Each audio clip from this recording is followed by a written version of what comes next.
Do you ever look at someone your age and feel like they're doing much better than you? Yeah, sometimes. I think it happens when people seem to have everything figured out. That's exactly what I mean. You can feel completely fine, then suddenly wonder if you're falling behind. You see someone with a great job, a nice home, and an exciting life, and you start thinking about everything you haven't done yet. And suddenly, their life looks better than yours. That's probably why comparison feels so real. For me, social media makes that feeling much stronger. I can have a normal day and then see someone traveling somewhere beautiful. And suddenly your normal day doesn't feel so good anymore. Exactly. Everyone looks so happy online. They have nice clothes, great relationships, exciting weekends, and beautiful homes. But we know that's not the whole story. We only see what people choose to show us. We don't see their bad days or the problems they're dealing with. So we're comparing our real life with a very small part of someone else's life. I know that, but it's still easy to forget when you're looking at someone who seems to have everything you want. Work is another big one. Sometimes you meet someone younger than you who's already very successful. And you start wondering, what am I doing wrong? But people don't start from the same place. We have different opportunities, support, experiences, and goals. So it doesn't make sense to expect everyone to reach the same things at the same age. Sometimes I ask myself, why am I not there yet? Maybe the better question is, do I actually want to be there? Sometimes I want something just because I see other people having it, and you might not even want it if nobody else had it. You see someone buying a house, getting married, or starting a business, and suddenly you feel like you should do the same, even when it wasn't your plan. Someone else's dream doesn't automatically have to become your dream. Money is probably one of the easiest things to compare. You hear someone's income and immediately think about your own.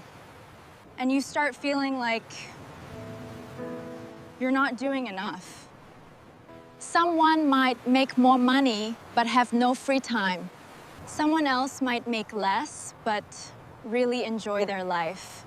We usually compare the number, but not everything that comes with it. Appearance can be another difficult one, especially for women. You see someone who looks amazing and notice everything you dislike about yourself. I've definitely had that feeling.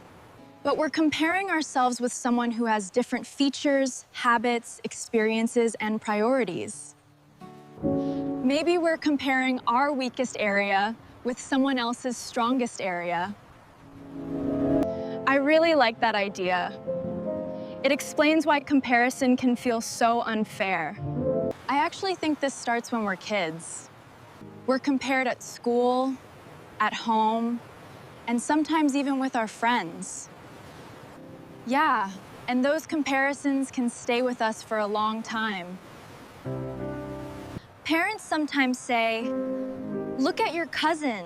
She's getting better grades. Why can't you be more like her?" They may think they're giving advice or motivation, but a child might hear something completely different. They might hear, "I'm not good enough." And if you hear that again and again, you might start comparing yourself before anyone else even does. You grow up thinking there's always someone you should be more like. That kind of pressure can make children afraid of making mistakes because they always feel they're being measured against someone. Maybe parents should focus more on what their own child is good at instead of constantly comparing them with other children. Every child develops differently. Being slower doesn't mean being less capable. But do you think comparing ourselves is always bad? No. I think it can actually be useful if we use it in the right way. If someone is doing something you want to do, you can ask, what can I learn from this person? Instead of asking, why am I not as good as them? Exactly. One question helps you learn, while the other can make you feel smaller. So another person's success doesn't have to make us feel like failures. Right. Their success can simply show us what's possible.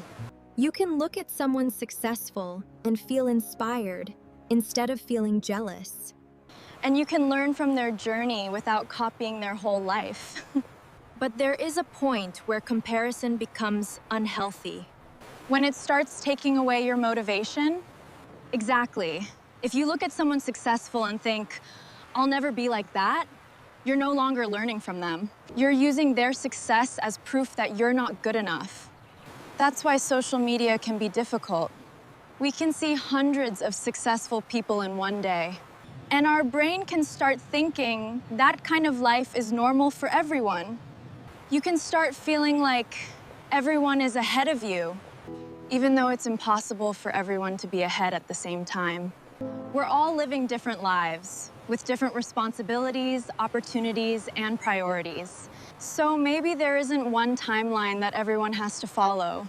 Some people know what they want to do at 20. Other people are still figuring it out at 30 or 40. And being slower doesn't automatically mean you're failing.